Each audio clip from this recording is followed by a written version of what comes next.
तो आइरिस है जो कहाँ का पार्ट है, तो सबको पता है, जो भी यहाँ पे नंबरिंग दी हुई है सब आंखों से रिलेट करता हुआ है। और जो आइरिस है ये कहाँ का पार्ट है, ये स्क्लेरा एंड कोरोइड का, कहाँ का, स्क्लेरा एंड कोरोइड का। अगला क्वेश्चन है यहाँ पर, the brim of anthropoid pelvis is of which shape. तो एंथ्रोपॉइड पेल्विस, जो एंथ्रोपॉइड पेल्विस है इसकी जो ब्रिम है किस शेप की रहेगी। ऑप्शन में किडनी, राउंड, हार्ट या फिर ओवल शेप। तो यहाँ पर आपने टाइप ऑफ पेल्विस पढ़ा है, क्या है, टाइप ऑफ पेल्विस पढ़ा है आपने।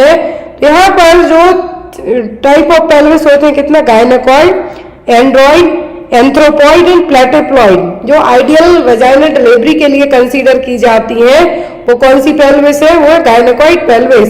अब यहाँ पे कहा गया है कि जो एंथ्रोपॉइड पेल्विस है, क्या है, एंथ्रोपॉइड पेल्विस है, एक इसकी जो ब्रिम है मतलब जो इंटरनल एरिया है वो किस तरीके का होगा।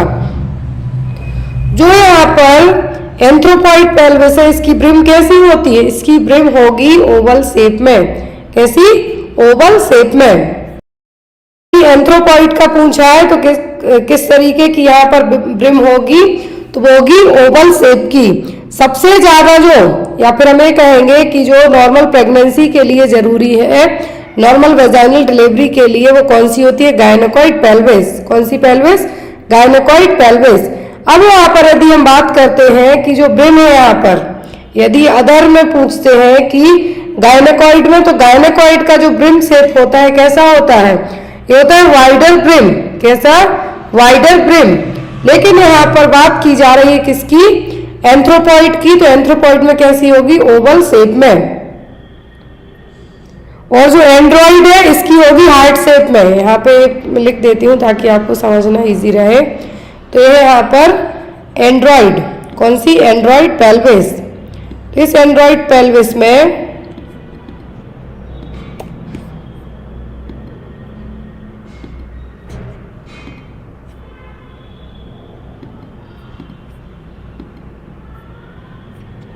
तो ये क्या है, एंड्रॉइड पेल्विस। यहाँ पे आप देख लीजिए कि जो हार्ट वाली, जो हार्ट शेप ब्रिम है किसकी है, एंड्रॉइड की, किसकी, एंड्रॉइड की। और यदि हम बात करें गायनेकॉइड की और एंथ्रोपॉइड की, तो एंथ्रोपॉइड की होती है ओवल शेप में, कैसी, ओवल शेप में। नेक्स्ट है यहाँ पर question, the largest part of the brain is. तो ब्रेन का आपके जो सबसे लार्जेस्ट पार्ट है वो कौन सा है।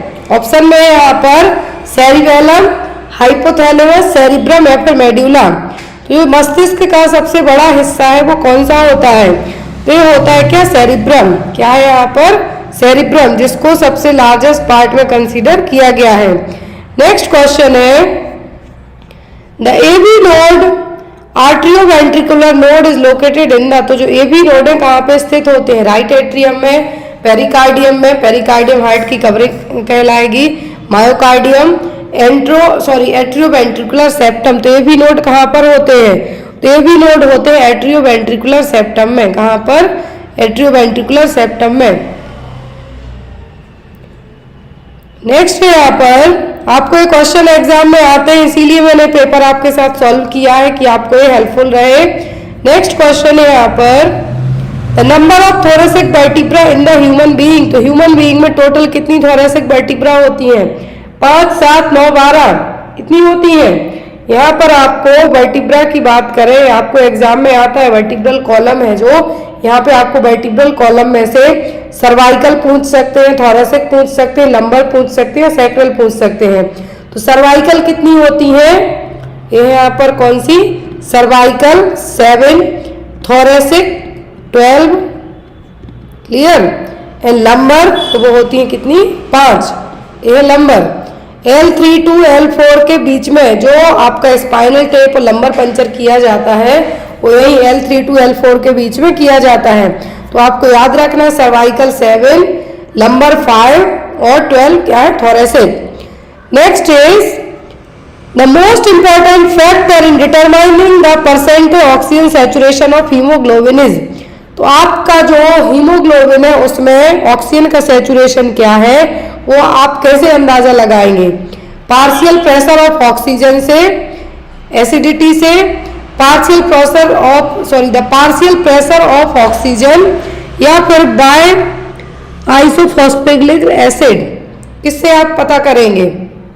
तो यहाँ पर ये दो ऑप्शन सेम दिए गए हैं, यहाँ पर। तो यहाँ पर आप कैसे सही अंदाजा लगाएंगे कि जो ऑक्सीजन है आपकी हीमोग्लोबिन में प्रॉपर है या नहीं? तो ऑक्सीजन और हीमोग्लोबिन का कनेक्शन क्या होता है? हीमोग्लोबिन ही ऑक्सीजन को कैरी करके ले जाएगा। जब आपको एनीमिया की कंडीशन होती है स्पेशली, तो ऑक्सीजन की सप्लाई भी आपको क्या रहेगी? डिस्टर्ब रहेगी, है जो आपको सांस लेने में दिक्कत होगी, थकावट होगी, वो इसीलिए। तो यहाँ पर ऑप्शन जब आपके दो है, तो यहाँ पर आपका आंसर फर्स्ट भी हो सकता है और थर्ड भी हो सकता है। नेक्स्ट क्वेश्चन है, the part of an eye which acts like a diaphragm of a photographic camera. नेत्र के उस भाग को जो एक फोटोग्राफिक कैमरे की तरह कार्य करता है, वो क्या है? जो आपके आंखों में कौन सा हिस्सा है जो एज अ फोटोग्राफिक कैमरे की तरह काम करेगा? ऑप्शन में है प्यूपिल, आइरिस लेंस या फिर कॉर्निया। तो फोटोग्राफिक कैमरा क्या कहलाएगा? या फिर आप इसको भी ऐसे याद रख सकते हैं, फोटोग्राफिक कैमरा ऑफ आई। क्या है? फोटोग्राफिक कैमरा ऑफ आई। तो क्या होगा? तो वो होगा यहाँ पर आपका क्या? आइरिस। नेक्स्ट है यहाँ पर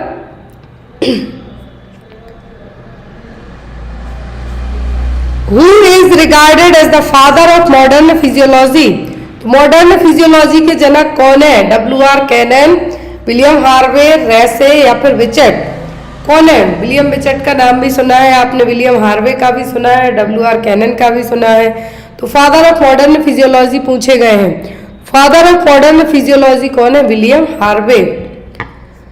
next one, which of the following denotes the series of change which the heart undergoes during each beat।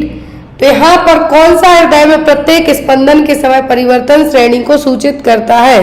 Cardiac cycle, blood pressure, Krebs cycle या फिर कार्डियक आउटपुट। तो क्रेब्स साइकिल तो एटीपी के लिए है। यहाँ पर क्या है? जो पूरी साइकिल होगी, हार्ट का जो एक बीट होगी, हर एक बीट, वो कहलाती है कार्डियक साइकिल। और एक कार्डियक साइकिल का ड्यूरेशन की हम बात करें तो ये होता है कितना?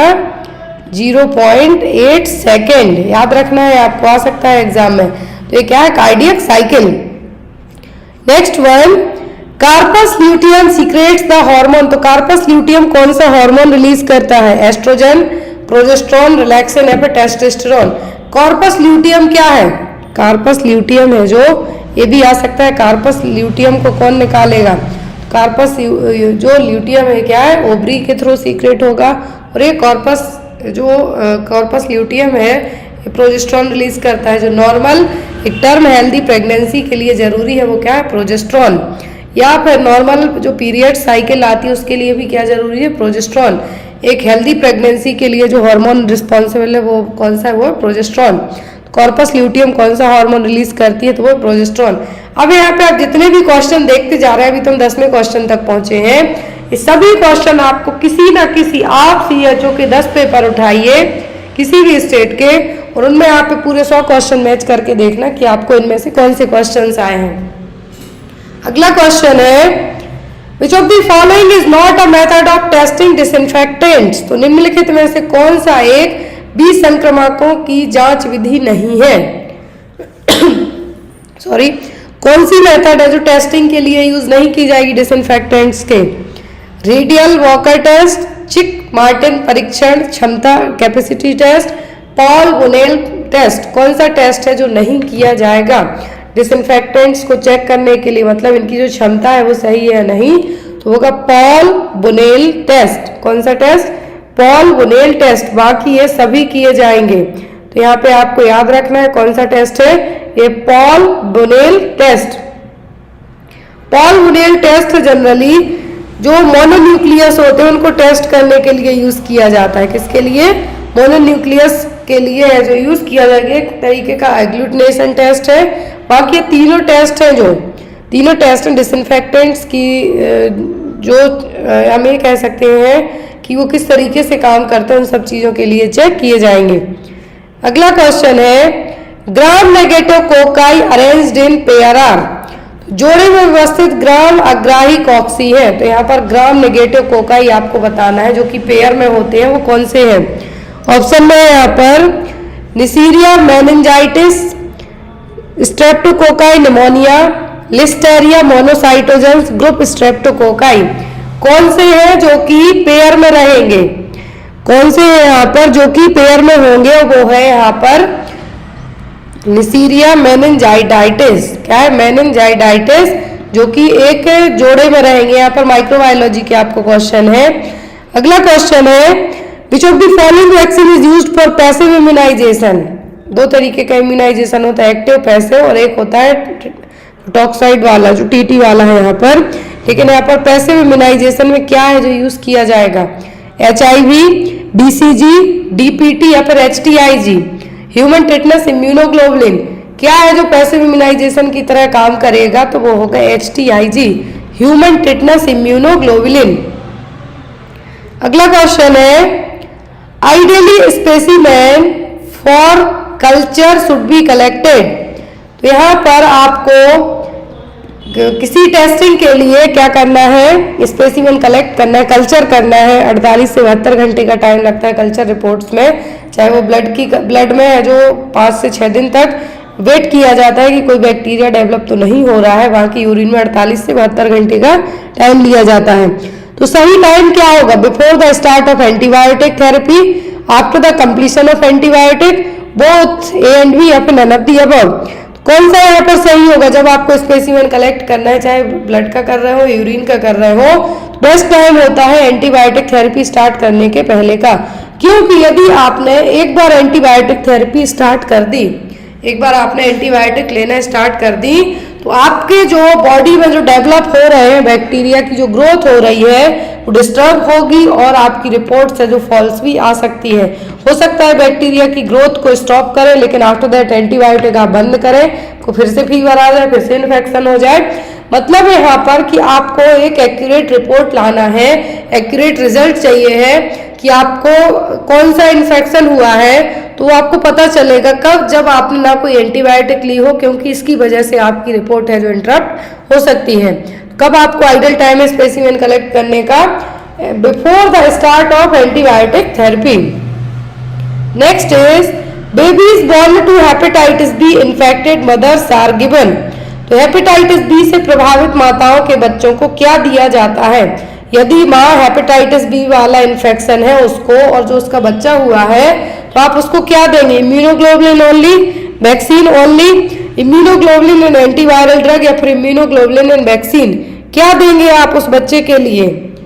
तो जो बच्चा हेपेटाइटिस बी इन्फेक्टेड माँ से पैदा हुआ है उसको इम्यूनोग्लोबुलिन और वैक्सीन दोनों दिया जाएगा। वैक्सीन तो दी ही जाती है हेपेटाइटिस बी वैक्सीन, लेकिन साथ में इम्यूनोग्लोबुलिन भी दिया जाएगा। नेक्स्ट है यहाँ पर the purpose of bed making is to. तो जो बेड मेकिंग है, आपने फर्स्ट ईयर सेकेंड ईयर में खूब बेड मेकिंग की होगी, मैंने तो बहुत की। तो यहाँ पर बेड मेकिंग का क्या एम होता है, क्या उद्देश्य होता है, provide rest and induce sleep, give the ward a neat appearance, prevent bed sore, या फिर ऑल ऑफ द अबव। क्या है, बेड मेकिंग फर्स्ट तो की जाती है कि जो भी पेशेंट रहा है आफ्टर दैट उसके जाने के बाद दूसरे को उसका इन्फेक्शन ना लगे, इसका एक एम तो ये होता है। दूसरा होता है कि अच्छी नींद है, अच्छा बिस्तर रहेगा, अच्छी नींद आएगी।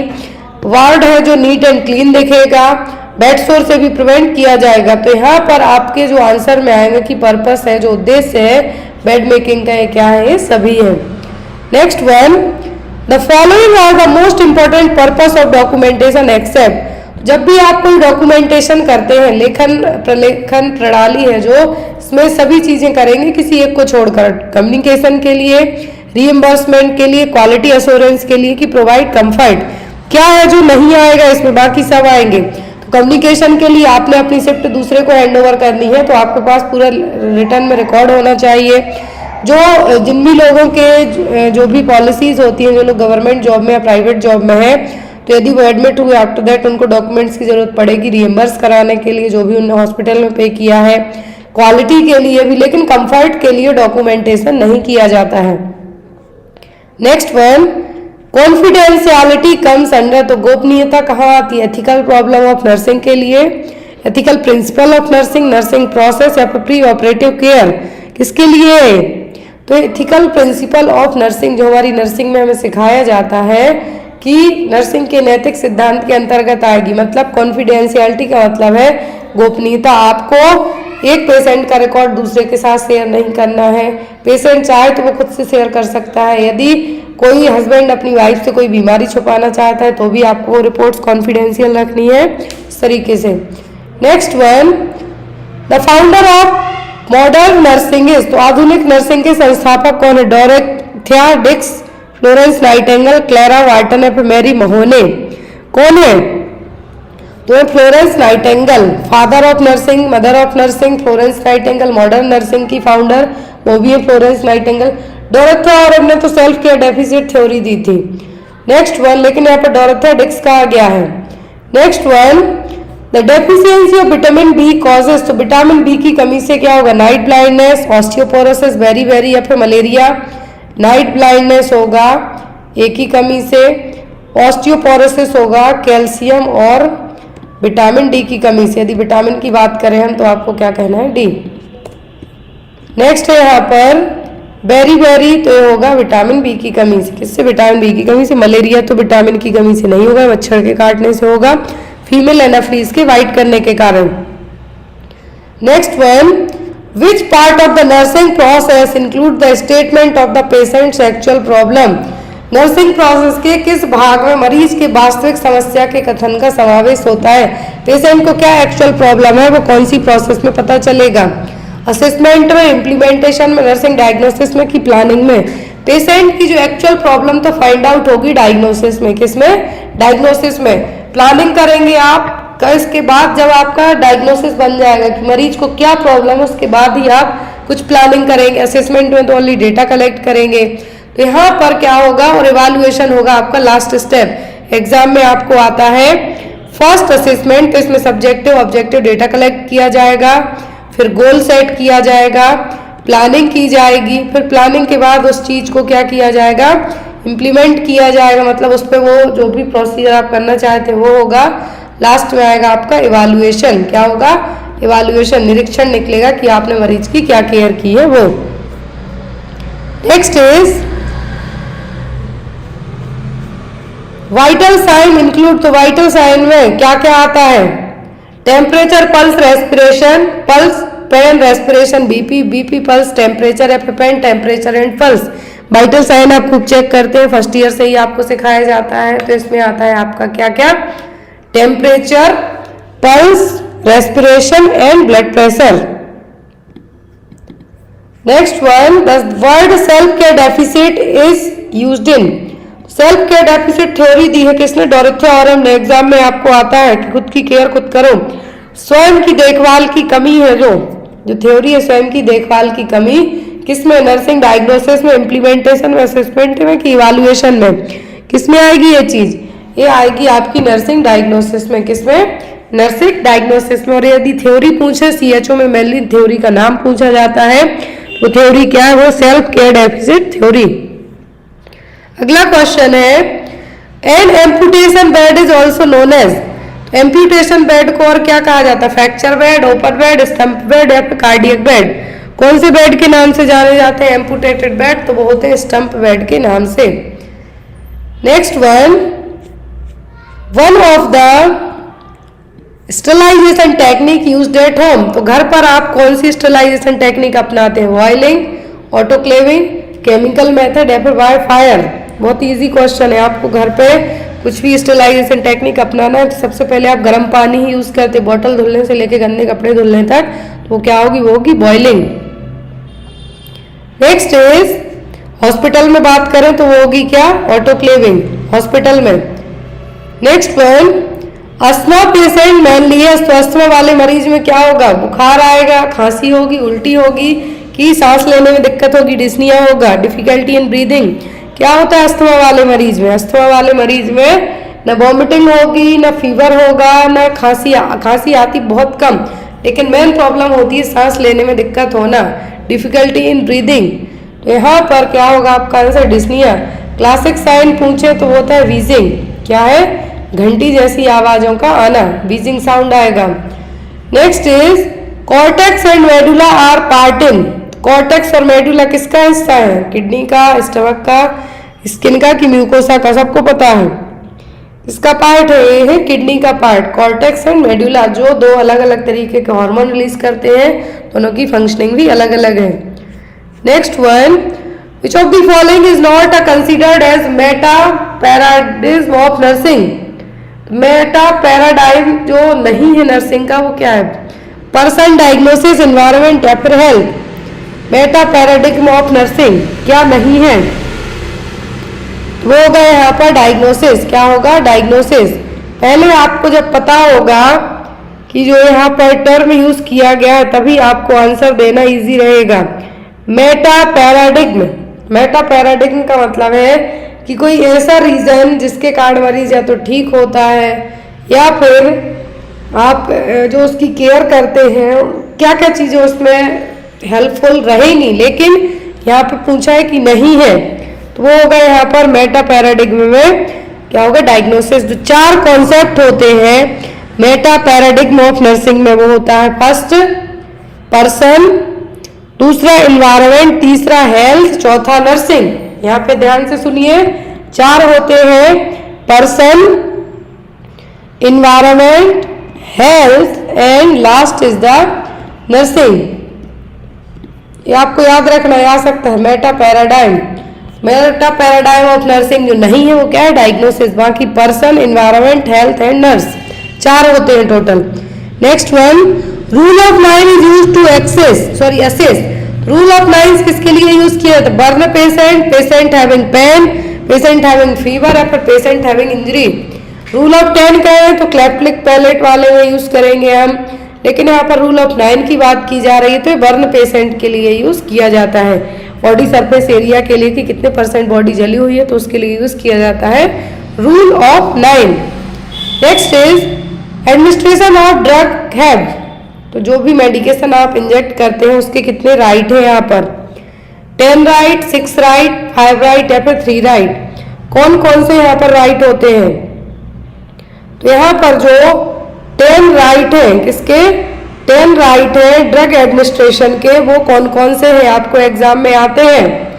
10 राइट होते हैं ड्रग एडमिनिस्ट्रेशन के। Right drug, right patient, right dose, right route, right time, right documentation and right reason, right to refuse, right to patient education और राइट इवैल्यूएशन। तो यहाँ पर यदि एक साथ आपको इस तरीके से क्वेश्चन में आते हैं कि कितने होते हैं, तो वो है यहाँ पर total 10 right. Next one, sign of shock is included in. तो सदमे का संकेत क्या है? Hypertension and tachycardia, hypotension and bradycardia, hypotension and tachycardia, फिर हाइपरटेंशन एंड ब्रेडिकार्डिया। क्या होगा यहाँ पर? तो यदि मरीज को क्या है? शॉक लगे, क्या है? मरीज को यदि शॉक लगता है तो क्या देखने को मिलेगा? बीपी लो होगा, साथ में उसकी जो पल्स रेट है, हार्ट रेट है, वो क्या हो जाएगी? हाई जाएगी। 100 से भी ज्यादा, इतनी मोर देन 100, उससे ज्यादा बीपी लो हो जाएगा। Next one, the best method of preventing the spread of infection. तो इन्फेक्शन को फैलने से रोकने के लिए सबसे अच्छा तरीका क्या है? Frequent hand washing, use of antibiotic, isolation of patient, burning the used articles. बहुत ही इजी क्वेश्चन है। तो यहाँ पर जो मेथड है इन्फेक्शन को स्प्रेड करने से रोकने में, वो है फ्रिक्वेंट हैंड वॉशिंग, बार बार हाथ धोते रहिए। Next one, failure of the heart to pump effectively cause which of the following type of shock. तो यदि हार्ट आपका हार्ट प्रॉपर तरीके से पंप करना बंद कर जाए तो वो कौन सा शॉक है? एनाफ्लेक्टिक, कार्डियोजेनिक, हाइपोवॉल्मिक या फिर सेप्टिक? कौन सा शॉक कहलाएगा? यदि आपका हार्ट प्रॉपर तरीके से पंप करना बंद कर दे तो ये शॉक कहलाएगा आपका हाइपोवॉल्मिक शॉक।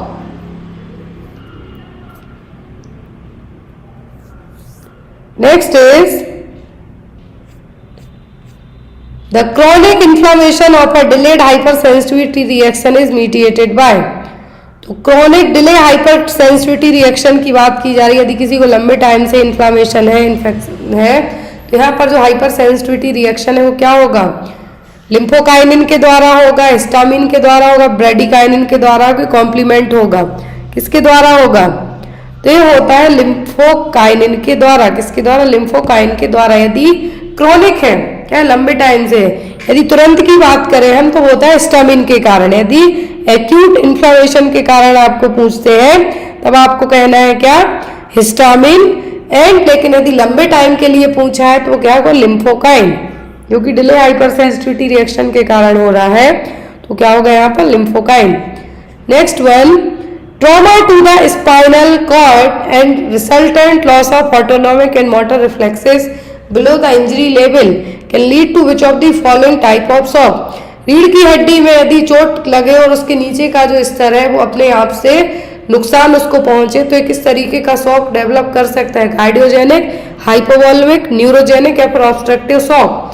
तो ये बहुत ही सिंपल सा क्वेश्चन है कि जब आपकी नर्व इंजरी हो तो यहाँ पर आपको शॉक की कंडीशन डेवलप होगी, वो होगी न्यूरोजेनिक शॉक की। Next one, inflammation of kidney is known as, तो गुर्दे की सूजन को क्या कहते हैं? Otitis media. तो ये तो मिडिल ईयर इन्फेक्शन, जो यहाँ पर ओटाइटिस मीडिया में याद रखें क्या है? मिडिल ईयर इन्फेक्शन और इन्फ्लामेशन। मेनिंजाइटिस, जो ब्रेन और स्पाइनल कॉर्ड की कवरिंग है उसकी लेयर में इन्फेक्शन होना, उसको मेनिंग्स कहेंगे। ग्लोसाइटिस, टंग में है, टंग में इन्फेक्शन होना, इन्फ्लामेशन होना। लेकिन यहाँ पर नेफ्राइटिस, नेफ्रॉन मतलब किडनी, तो यहाँ पर क्या होगा? Nephritis. Next is anaemia caused due to the damage and removal of red blood cells before their normal life span is. Anaemia अपनी सामान्य जीवन अवधि के पहले लाल रक्त कोशिकाओं के नुकसान और निष्कासन के कारण होने वाला एनीमिया क्या कहलाता है? प्लास्टिक सिकल सेल, हीमोलाइटिक या फिर आयरन डेफिशिएंसी एनीमिया। जो एनीमिया, जैसे आरबीसी का जीवन काल 120 दिन है, लेकिन उन 120 दिनों के पहले ही वो डैमेज होके आपकी बॉडी से क्या होने लगे? रिमूव होने लगे, तो वो कौन सा एनीमिया की कंडीशन डेवलप करेगा? ये होगा हीमोलाइटिक एनीमिया। क्या है? Haemolytic anaemia. Next one, collection of fluid in the abdominal cavity is known as. तो एब्डोमिनल कैविटी में यदि फ्लूइड का कलेक्शन हो जाए तो क्या होगा? प्लूरल इफ्यूजन, एसाइटिस, एडिमा या फिर नन ऑफ द अबव। अब देखिए कितना इजी और अच्छा क्वेश्चन है। प्लूरल इफ्यूजन का मतलब है यदि प्लूरल एरिया लंग्स वाले एरिया में, लेकिन यहाँ पर एब्डोमिनल कैविटी की बात की जा रही है, तो ये होगा यहाँ पर क्या? एसाइटिस। अब यहाँ पर इसके लिए जो टर्म यूज किया गया है वो क्या है? वो एसाइटिस।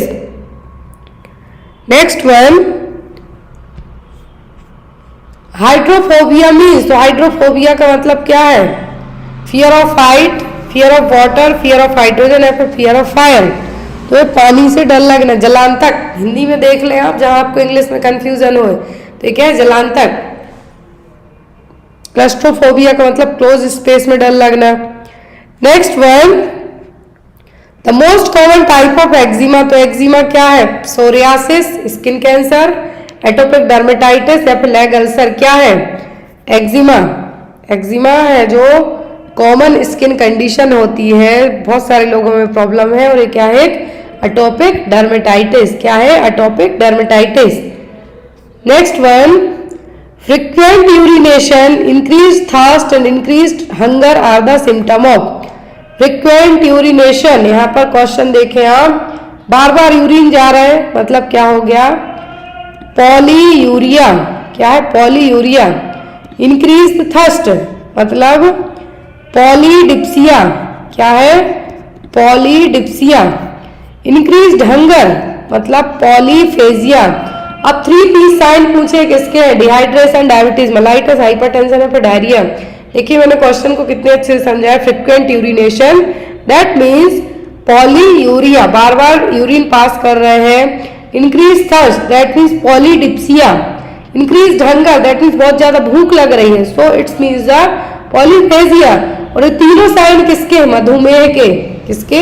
मधुमेह के और डायबिटीज मेलाइटिस के। तो आंसर आपका क्या होगा? Diabetes mellitus. Next one, the main role of a nurse in an ICU is, तो आईसीयू में नर्स का क्या रोल है? Round and clock care, monitoring, reassurance या फिर all of the above. ICU में एक नर्स के सभी काम है, रिएश्योर करना, निगरानी करना और जितने टाइम तक आपकी ड्यूटी है उसमें आपको झपकी लेके सोना नहीं है। Next is opacification of eye lens is called. तो आंखों के लेंस में अपारदर्शिता क्या कहलाएगी? पारदर्शी होना चाहिए। ओपेसिटी आ गई तो क्या है? कंजक्टिवाइटिस, कॉर्नियल अल्सर, कैटरैक्ट या फिर ट्यूमर, क्या कहलाएगा? ये कहलाता है कैटरैक्ट। क्या है? कैटरैक्ट। ओपेसिफिकेशन मतलब आंखों के ऊपर जो धुंधलापन छा गया है उसको क्या कहेंगे हम? कैटरैक्ट या फिर मोतियाबिंद।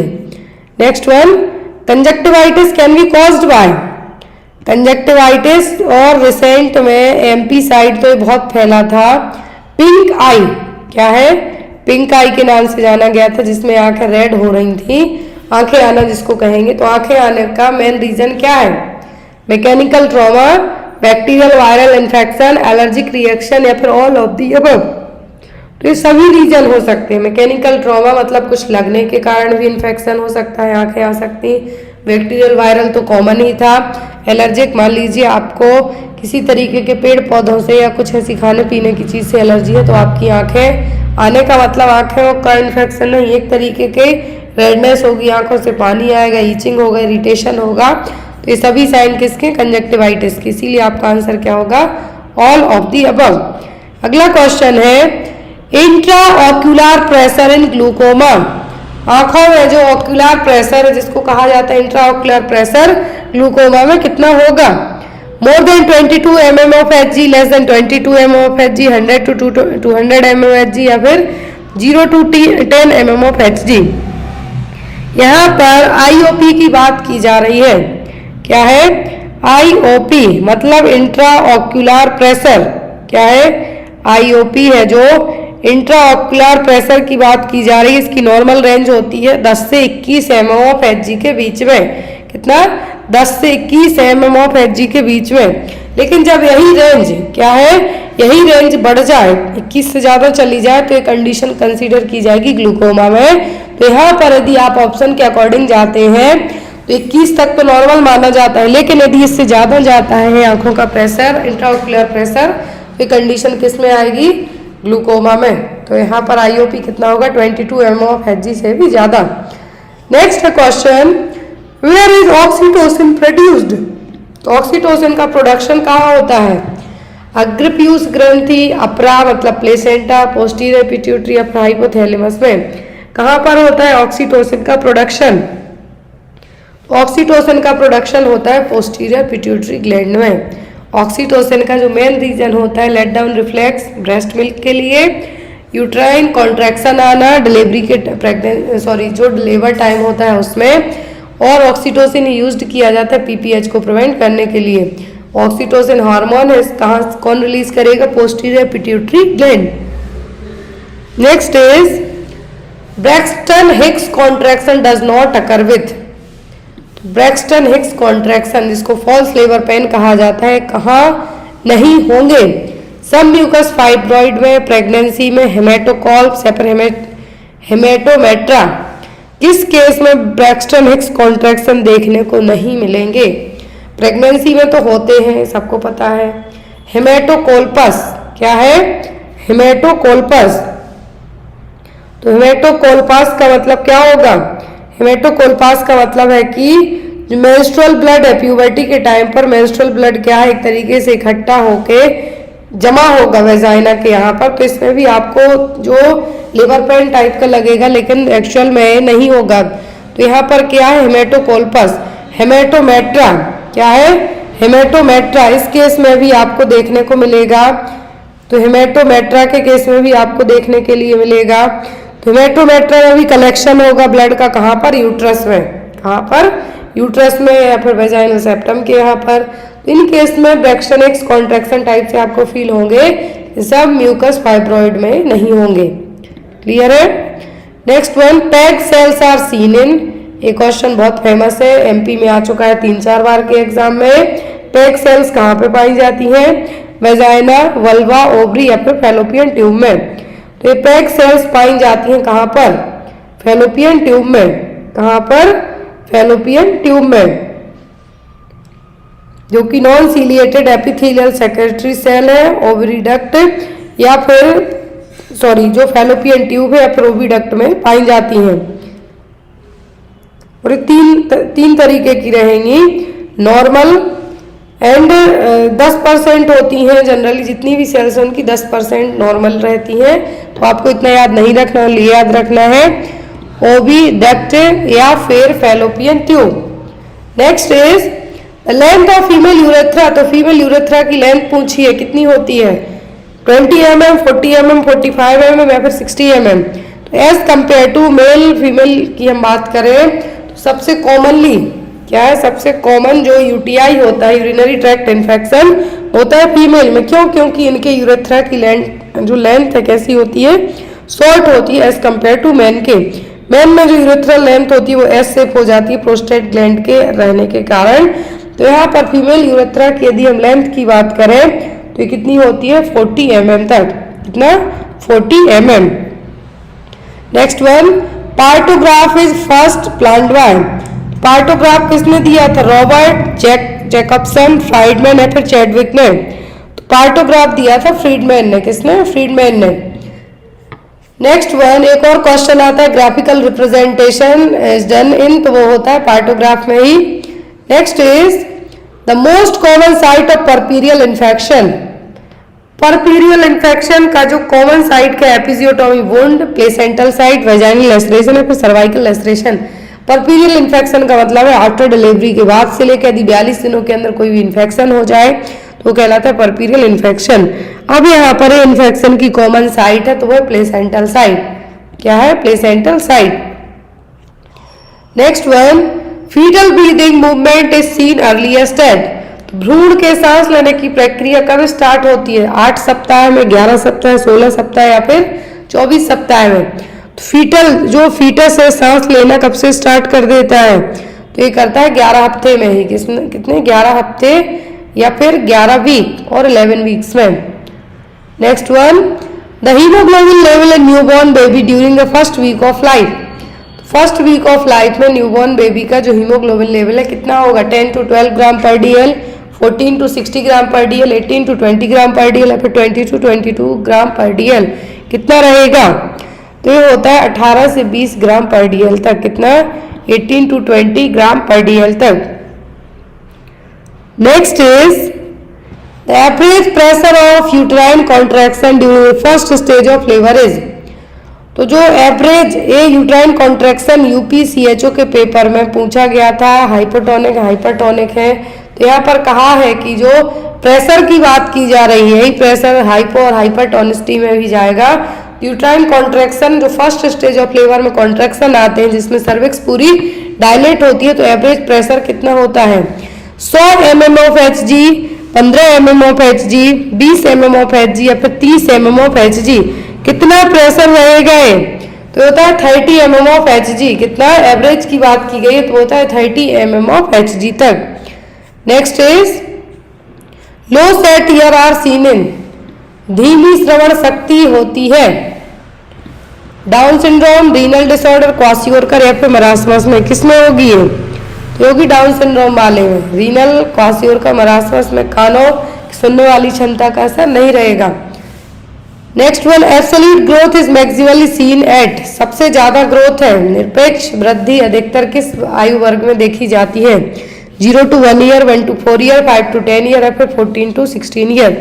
सबसे ज्यादा ग्रोथ है जो किस उम्र में होती है? मैक्सिमल मतलब हाईएस्ट पीक पॉइंट पे तो होती है 14 से 16 साल की उम्र में। किसमें? 14 से 16 साल की उम्र में। Next is the average gain weight in first 3 month of life per week. एक हफ्ते में पूछा है कि जो शुरू के 3 महीने होते हैं डिलीवरी होने के बाद बच्चे का जो वजन है एवरेज एक हफ्ते में 3 महीने तक कितना, फर्स्ट 3 मंथ ऑफ लाइफ में पर वीक कितना वजन बढ़ेगा? 30 ग्राम, 80 ग्राम, 120 ग्राम या फिर 150 ग्राम। बच्चे का वजन at the time of birth से लेके 6 महीने के अंदर डबल हो जाता है। 3 महीने में पूछा है, 3 महीने में सॉरी पर वीक में कितना बढ़ेगा शुरू के 3 महीने में? तो ये बढ़ता है 150 ग्राम पर वीक तक। कितना बढ़ सकता है? 150 ग्राम पर वीक तक। Next one, bottle feed babies are. क्या bottle feed babies are more prone than breast feed babies to. तो जो बॉटल फीडिंग, जो बच्चे स्तनपान करने की तुलना में बॉटल से दूध पीते हैं को क्या होने का डर ज्यादा होता है, कफ, कोल्ड, डायरिया, इम्पेटिगो या फिर टीबी। सबसे कॉमन जो प्रॉब्लम देखने को मिलती है बॉटल फीड और जो यदि आप ब्रेस्ट फीडिंग बच्चे को कंपेयर करें तो होता है डायरिया। क्या होता है? Diarrhoea. Next is which of the following characteristics of contraction would the nurse expect to find in a patient experiencing true labor। यहाँ पर true labor pain के बारे में पूछा है कि वो क्या होगा। occurring at a regular interval, starting mainly in the abdomen, at gradually increasing interval, increasing intensity with walking। पहली चीज जो फर्स्ट ऑप्शन है रेगुलर में आते हैं, लेकिन ऑप्शन में क्या कहा गया है? रेगुलर, तो ये तो बिल्कुल भी नहीं होगा आपका। दूसरा कहा है एब्डोमेन, लेकिन नहीं। जो ट्रू लेबर पेन होते हैं हमेशा वो बैक साइड से स्टार्ट होते हैं, ना कि एब्डोमेन से। तीसरा है यहाँ पर इंक्रीज होंगे इंटरवल के साथ में, तो ये आपका बिल्कुल सही है। लेकिन जो लास्ट में कहा है कि जैसे आप वॉक करेंगे तो बढ़ेंगे, तो ऐसा कुछ नहीं होता, वो बढ़ते ही जाएंगे, चाहे बैठ लो, उठ लो, खा लो, पी लो, कुछ कर लो। ट्रू लेबर पेन में खाने पीने, बैठने का, चलने का असर नहीं पड़ेगा। तो यहाँ पर क्या होंगे? ग्रेजुअली बढ़ते ही जाएंगे। Next one, umbilical vein carrying the blood from the placenta enters the foetus with. तो जो अम्बलाइकल वेन सबको पता है ऑक्सीजनेटेड ब्लड कैरी करती हैं, और जो आर्टरी है डीऑक्सीजनेटेड। तो अम्बलाइकल वेन ब्लड कैरी करती है प्लेसेंटा से फीटस के लिए।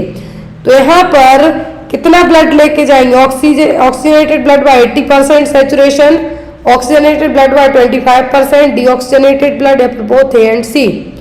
तो अम्बलाइकल वेन के यहाँ पे बात की जा रही है, तो ये करती हैं 80% ऑक्सीजनेटेड ब्लड को कैरी। जो डीऑक्सीजनेटेड ब्लड है तो अम्बलाइकल आर्टरी कैरी करेगी, ना कि वेन कैरी करेगी। Next one, the usual age of onset of infantile वेरी वेरी। तो इन्फेंटाइल वेरी वेरी होने के लिए जो एज है वो क्या होगी? 2 से 3 माह, 6 से 8 माह, 10 से 12 माह या फिर 3 से 6 महीने। तो इन्फेंसी कंसीडर की जाती है 1 साल की उम्र तक की, और ऑप्शन में भी उन्हीं में से दिया हुआ है। तो इन्फेंटाइल वेरी वेरी के लिए जो उम्र है वो कितनी होगी? 2 से 3 महीने की। कितना? 2 to 3 मंथ की। Next is the last case of small pox was reported in the world in. तो ये क्वेश्चन कितने बार आया है? इन्फेंटाइल वेरी वेरी भी आया है, अम्बलाइकल वेन भी आई है आपको। अगला क्वेश्चन है कि जो लास्ट केस है स्मॉल पॉक्स का विश्व में कब रिपोर्ट किया गया था? 1977, 1978, 1979 या फिर 1982 में। लास्ट केस रिपोर्ट हुआ था 1977 में सोमालिया में। Next is Koplik spots are seen in. तो कॉप्लिक स्पॉट्स किस में देखने को मिलते हैं? रूबेला, रूबियोला, टाइफाइड या फिर चिकन पॉक्स में। तो कॉप्लिक स्पॉट्स देखने को मिलते हैं रूबियोला और मीजल्स में। Next one, the cause of cervical dystonia. Cervical dystonia, dystonia का मतलब है कि जो सर्विक्स की जो फंक्शनिंग है वो प्रॉपर नहीं है। तो इसका जो मेन रीजन क्या है? Inefficient uterine contraction, mall presentation, spasm of the cervix या फिर ऑल ऑफ द अबव। तो ये सभी रीजन हो सकते हैं सर्वाइकल डिस्टोनिया के। यूट्राइन कॉन्ट्रैक्शन में प्रॉपर नहीं आएंगे तो भी सर्विक्स डायलेट नहीं होगी। यदि माल प्रेजेंटेशन है, वटक्स प्रेजेंटेशन है एज कंपेयर टू हेड के, तो भी नहीं होगा। सर्विक्स क्या है? सिकुड़ी हुई स्पाज्मोडिक है, तो भी नहीं होगा। यहाँ पर सर्वाइकल डिस्टोनिया के रीजन सभी होंगे। Next one, primary feature of cervical cancer include. Cervical cancer यदि होता है, ग्रीवा कैंसर होता है, तो प्राथमिक विशेषता क्या है? पॉलीयूरिया, इरेगुलर मेंस्ट्रुएशन, एनोरेक्सिया या फिर हेडेक। तो सर्वाइकल कैंसर में जो कॉमन प्राइमरी फीचर होगा वो होगा इरेगुलर मेंस्ट्रुएशन। क्या होगा? Irregular menstruation. अगला क्वेश्चन है, which of the following determinants of health is a downstream determinant. तो यहाँ पर डाउनस्ट्रीम डिटर्मिनेंट कौन सा है? हाउसिंग, एम्प्लॉयमेंट कंडीशन, एज या फिर एजुकेशन। डाउन स्ट्रीम डिटर्मिनेंट की बात की जा रही है, वो है यहाँ पर आपकी उम्र। क्या है? उम्र। Next one, illness care is a characteristics of. Illness, बीमारी में देखभाल किसकी विशेषता है? Community oriented nursing, public health nursing, community based nursing या फिर ऑल ऑफ दी अबव की। किसकी है? तो यहाँ पर इलनेस केयर जो विशेषता है वो कम्युनिटी बेस्ड नर्सिंग की। किसमें आएगी ये? ये आएगी कम्युनिटी बेस्ड नर्सिंग में। नेक्स्ट है each municipal corporation covers a population of, एक म्युनिसिपल कॉर्पोरेशन में एक प्रत्येक नगर पालिका निगम में कितनी जनसंख्या होती है? 2 लाख या उससे ज्यादा, 4 लाख और उससे ज्यादा, 6 लाख या उससे ज्यादा, या फिर 80,000। यहाँ पर नगर पालिका निगम की बात की जा रही है तो वो होगी 2 लाख और उससे ज्यादा। कितना? 2 लाख और उससे ज्यादा। जो 1.5 लाख से कम है क्या है? जो 80,000 से लेके 1.5 लाख के बीच में है तो वहां पे नगर पालिका होगी, लेकिन यहाँ पर नगर पालिका निगम की बात की जा रही है तो होगी 2 लाख से ज्यादा वाली जनता में। Next is under the community development project each block comprises, community सामुदायिक विकास योजना के अंतर्गत प्रत्येक खंड कितनी जनसंख्या को समावेश करता है? 40,000, 80,000, 70,000 या फिर 1 लाख? कितनी जनता के लिए करेगा? एक ब्लॉक है, जो एक खंड है, कितनी जनता के लिए होगा? तो होता है 40,000 के लिए। कितना? 40,000 के लिए। नेक्स्ट वन, इन 1967 जंगल वाला कमेटी गेव इम्पोर्टेंस टू, जंगल वाला कमेटी आई थी 1968 में। भोर कमेटी है, जंगल वाला है, मुदलियार है, मुखर्जी कमेटी है। यहाँ पर जंगल वाला कमेटी 1967 में आई थी। इन्होंने किस पे फोकस किया था?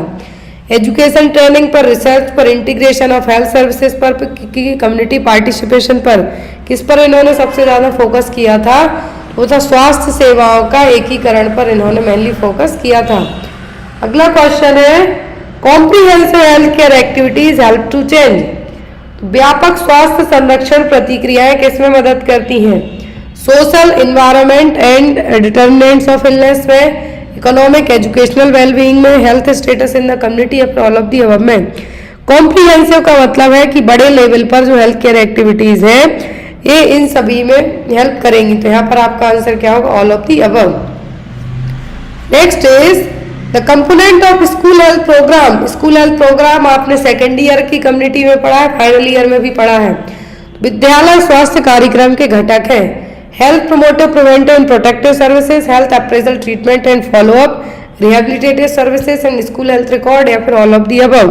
तो यहाँ पर आपकी सभी चीजें आएंगी। जो स्कूल हेल्थ प्रोग्राम है आपके लिए, स्कूल हेल्थ प्रोग्राम में हर साल आपको स्कूल में कुछ ना कुछ कैंप लगाए जाते हैं, तो आपको कोई बीमारी तो नहीं है उसकी स्क्रीनिंग से लेके हर एक चीज के लिए किया जाता है। तो क्या? Promotive, preventive, protective, appraisal, treatment, follow up, rehabilitation, ये सभी सर्विसेज आएंगी किसमें? All of the above school health program में। नेक्स्ट वन है ESI act was enacted in the year, कर्मचारी राज्य बीमा अधिनियम किस वर्ष में आया था? 1947, 1992 में, 1948 या फिर 1950 में? तो कब आया था ये आया था आपका ईएसआई एक्ट है, जो यहाँ पे आपको ईएसआई एक्ट करके पूछते हैं जनरली। तो जो ईएसआई एक्ट आया था आपका 1948 में। Next one, the term gerontology refers to, वृद्धावस्था, यहाँ पे हिंदी में लिख दिया जरा विज्ञान है वृद्धावस्था। Study of genetics, study of ageing process and effects older person, study of chronic disease in elderly. तो जेरेंटोलॉजी, लॉजी मतलब कुछ स्टडी की जानी है, और जेरेंटो का मतलब क्या है यहाँ पर? Old age. वो ageing process and its affects on older person. Next one, anthracosis and occupational lung disease is caused by the inhalation of. तो एंथ्राकोसिस कौन सी डस्ट इनहेल करने के कारण होता है? तो एंथ्राकोसिस होता है कोल डस्ट के कारण। किसके कारण? कोयले की धूल के कारण। एस्ट्रोसिस होगा एस्ट्रोस डस्ट के कारण। Next is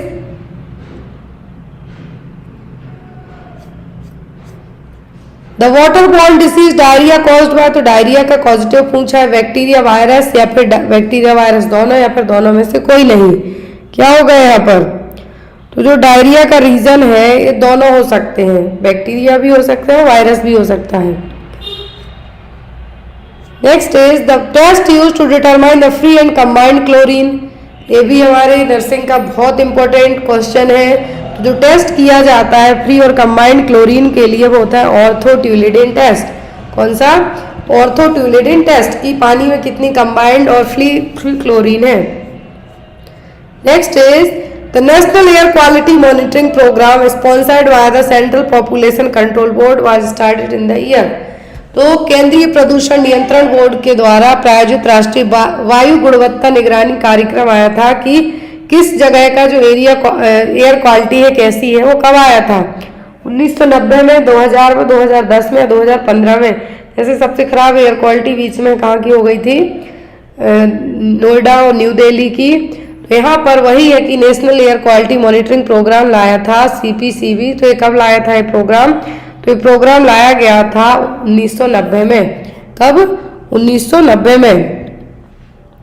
next is the indicator used for measuring quality of life. कौन सा इंडिकेटर यूज किया जाएगा? आपकी जो लाइफ की क्वालिटी, आप कैसे जी रहे हैं, फिजिकल इंडिकेटर से, इकोनॉमिक, सोशल या फिर ऑल ऑफ दी अबव। तो ये सभी इंडिकेटर यूज किए जाएंगे आपके। Next one, the most important aspect of communication. तो कम्युनिकेशन का जो सही और महत्वपूर्ण पहलू है क्या है? सुनना, मतलब hearing, exchange of thought, idea and information, passing on information या फिर sending end message. Most important aspect क्या होगा? तो मोस्ट इंपॉर्टेंट एस्पेक्ट है कम्युनिकेशन का अपने थॉट्स, आइडिया, इंफॉर्मेशन एक्सचेंज करना। आपसे मैं एक क्लास ले रही हूँ, अब आप यहाँ पर जो आपके आइडिया होंगे वो भी आप कमेंट बॉक्स में लिख सकते हैं या फिर आप मुझे मैसेज कर सकते हैं। तो यहाँ पर वही है कि जो भी आपके आइडिया हैं, थॉट है, उनको एक्सचेंज करना। Next is the vitamin caused by deficiency of A1। Vitamin A की कमी से होने वाली बीमारी पेलाग्रा, नियासिन की कमी से हो गए 4D सिम्टम होंगे, डायरिया, डिमेंशिया, डर्मेटाइटिस, डेथ, ज़ेरोप्थेल्मिया होगा ए की कमी से, रिकेट्स डी की कमी से बच्चों में, स्कर्वी सी की कमी से। तो यहाँ पर ए की कमी से, रेटिनॉल की कमी से क्या होगा? Xerophthalmia. Next one, the important essential fatty acid linoleic acid is present in. तो एसेंशियल फैटी एसिड है लिनोलिक, किस में रहेगा? सूरजमुखी के तेल में, सोयाबीन तेल में, मछली के तेल में कि वनस्पति घी में, किस में रहेगा? तो यहाँ पर linoleic acid most of the cases में यदि आपका आंसर होगा तो होगा fish oil. Next one, the permanent return communication of patient health statuses. मरीज का जो स्थायी रूप से लिखित डेटा है वो क्या है? रिपोर्ट है, रिकॉर्ड है, असाइनमेंट है कि केयर प्लान है? ये कहलाता है क्या? रिकॉर्ड। मरीज का जो लिखा हुआ डेटा है रिटर्न कम्युनिकेशन, क्योंकि रिपोर्ट ओरल भी हो सकती है लेकिन रिकॉर्ड ओरल नहीं हो सकता है। Next one, the name of the central minister for health and family welfare is. तो यहाँ पर आपको यदि अभी ये पुराना पेपर है तो यहाँ पर आपके उसी तरीके के आंसर जाएंगे। तो उस टाइम पर थे जगत प्रकाश नड्डा और JP नड्डा जब ये पेपर आया था, लेकिन अभी रिसेंट में हम बात करें तो यहाँ पर इनकी जगह आपको किसका नाम याद रखना है? मनसुख मांडविया। क्या है? मनसुख। यहाँ पर उतना नहीं लिख पा रहा लैपटॉप में, लेकिन आप याद रखें Mansukh Mandaviya. Next one, glycaemic index of food is done to assess the. Glycaemic index है वो भोजन में किस चीज़ को, खाने पीने की चीज़ों में किस चीज़ के लिए यूज़ किया जाता है? Protein level in blood, glucose level in blood, trans fatty acid या फिर विटामिन, किसके लिए किया जाता है? तो ये होता है कि आपके ब्लड में ग्लूकोज का लेवल क्या है। तो किसके लिए? Glycaemic index, glucose level in the blood. Next is persecutory delusion is more common in which type of schizophrenia. भ्रम, मतलब आपको एक अंदर से लगेगा कि कोई आपको नुकसान पहुंचा रहा है, तो ये किस तरीके के सिजोफ्रेनिया में हो? कैटाटोनिक, हेब्रिफेनिक, पैरानॉइड या फिर रेसिडुअल। किस तरीके के सिजोफ्रेनिया में देखने को मिलेगा? तो पैरानॉइड में, तो शकीले टाइप की आदत होगी, पैरानॉइड वाले में होगी। Next one, which of the following is a symptom of mental illness. Mental illness के सिम्टम क्या है? Life full of confidence, concentration and efficient working, physical weakness या फिर लो जजमेंट। तो यहाँ पर मेंटल इलनेस के जो यहाँ पर लक्षण है वो क्या है? वो low judgement. Next one, which of the following is an anti depressant medicine. तो यहाँ पर एंटी डिप्रेसेंट मेडिसिन पूछी है, लिथियम, इमिप्रामाइन, क्लोरप्रोजिन या फिर एप्टोइन। कौन सी मेडिसिन है? एंटी डिप्रेसेंट, मतलब यदि डिप्रेशन होता है तो उसको ट्रीट करने में यूज की जाएगी, वो होती है इमिप्रामाइन। कौन सी है? वो imipramine. Next is the state of mania which is characterised by intense sense of happiness. Mania की 4 स्टेज होती हैं, यूफोरिया, इलेशन, एक्सटेसी और एक्सल्टेशन। तो ऐसी कौन सी स्टेज है जिसमें पेशेंट बहुत ज़्यादा खुश रहेगा? यूफोरिया, इलेशन, एक्सटेसी या फिर एक्सल्टेशन, कौन सी स्टेज में मरीज बहुत ज़्यादा खुश होगा? तो होगा euphoria. Hopelessness, worthlessness and helplessness, ये फीचर है किसके हैं? होपलेसनेस मतलब निराशा, नाकामी और बेबसी।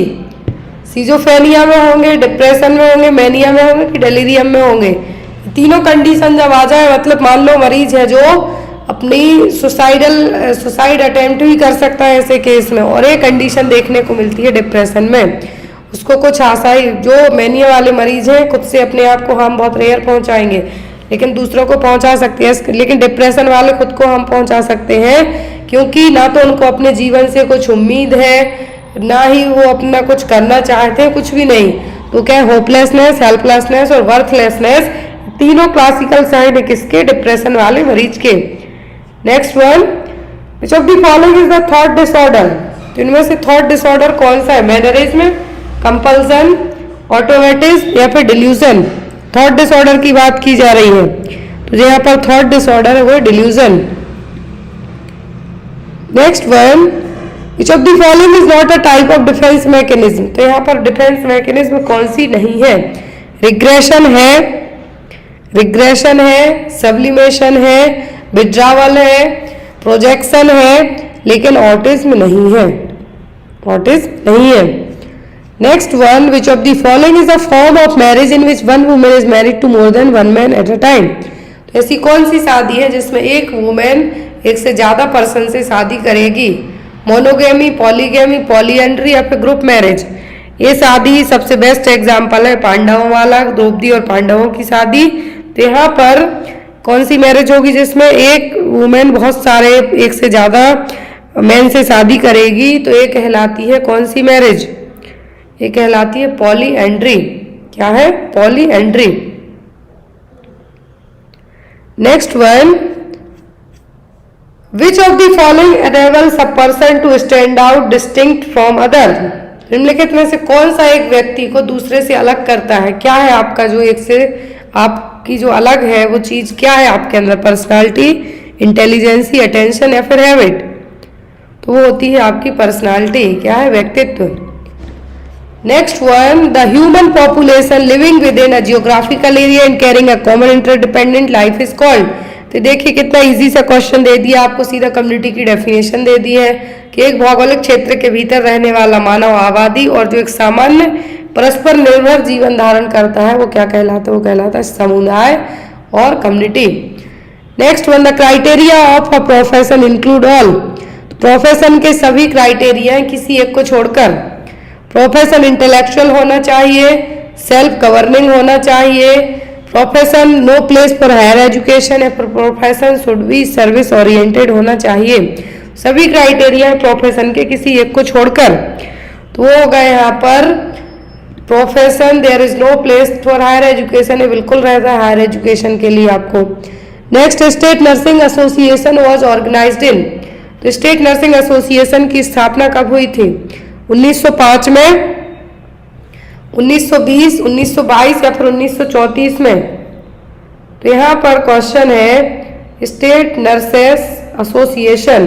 क्या है? State nurses association. ये आपको एग्जाम में क्वेश्चन आ सकता है। एक होता है ट्रेंड नर्सेस एसोसिएशन, दूसरा होता है स्टेट नर्सेस एसोसिएशन। तो स्टेट नर्सेस एसोसिएशन की स्थापना यदि आपको पूछी जाती है तो यहाँ पर जो ऑप्शन दिए गए हैं वो उतने एक्यूरेट नहीं है। क्या है? स्टेट नर्सिंग एसोसिएशन के जो ऑप्शन दिए गए हैं वो एक्यूरेट नहीं है। तो यहाँ पर यदि आपको इसकी लॉन्च डेट पूछी गई है, क्या है? लॉन्च डेट पूछी जाती है तो 1947 में आया था। क्या? सॉरी, आईएनसी जो टीएनए आया था उसी के साथ में आया था 1947, और 1949 में पहली बार टीएनएआई को जगह दी गई थी। लेकिन यहाँ पर एसएनए का है जो कोई भी डेटा नहीं है। यदि ट्रेंड नर्सेस एसोसिएशन पूछते तो आप कहते यहाँ पर 1908, ये 9 है। यदि TNAI पूछते तब आप कहते 1908, लेकिन स्टेट नर्सेस एसोसिएशन नहीं है क्योंकि ये पर्टिकुलर अलग अलग स्टेट के लिए अलग है। Next one, in which stage of research data are collected, तो कौन सी जो रिसर्च की कौन सी स्टेज इसमें आप डेटा कलेक्ट करेंगे? ऑप्शन में है असेसमेंट, प्लानिंग, इम्प्लीमेंटेशन या फिर अप्लाइंग रिजल्ट। रिसर्च की स्टेज में बात की जा रही है, आपका नर्सिंग केयर प्लान की बात नहीं यहाँ पे हो रही है, तो ये डेटा कलेक्ट किया जाएगा इम्प्लीमेंटेशन फेज में। Next one, ethical issue in nursing research regarding right of human subject include all of the following except, तो यहाँ पर नर्सिंग रिसर्च के जो इथिकल इशू है, जो आपके राइट्स है, सब है किसी एक को छोड़कर। ऑप्शन में opted inform consent, subject is free to respond, participation of subject in research process is compulsory, there should be guarantees of confidentiality. जब भी आप कहीं का डेटा कलेक्ट करते हैं रिसर्च के लिए तो इन्फॉर्म कंसेंट होना चाहिए, फ्री रिस्पॉन्ड करने के लिए रहे जो भी आप जिसका डेटा कलेक्ट कर रहे हो, और उसको आप है जो मजबूर नहीं कर सकते कि आप उसके ऊपर रिसर्च करेंगे ही, वो उस पर्सन की रिस्पॉन्सिबिलिटी है, वो आपको आंसरिंग करना चाहता है नहीं, और कॉन्फिडेंशियलिटी की आपको गारंटी देनी पड़ेगी कि आपका नाम पता कहीं भी नहीं लाया जाएगा। लेकिन एक्सेप्ट करके पूछा है तो क्या कंपलसरी वाला। लास्ट है यहाँ पर, विच of the following is not a projected teaching add, projected teaching add कौन सा नहीं? OHP, slide with slide projection, television या फिर बुलेटिन बोर्ड, कौन सा नहीं है? वो bulletin board. Projected teaching method में टीवी है, टीवी पे आप कर सकते हो, OHP कर सकते, स्लाइड प्रेजेंटेशन कर सकते, लेकिन बुलेटिन बोर्ड पे नहीं कर सकते। तो आई होप आपके लिए पेपर अच्छा लगा हो, हेल्पफुल रहेगा आपके अपकमिंग एग्जाम में, और आप इस पेपर को एक बार मैच जरूर करना कि इसमें से कितने क्वेश्चंस आपके एग्जाम में रिपीट होके आए हैं। Thank you for watching us, bye bye, take care. और जो भी लोग PDF लेना चाहते हैं डायरेक्ट मेरे WhatsApp नंबर पर कॉन्टैक्ट करके PDF परचेज कर सकते हैं।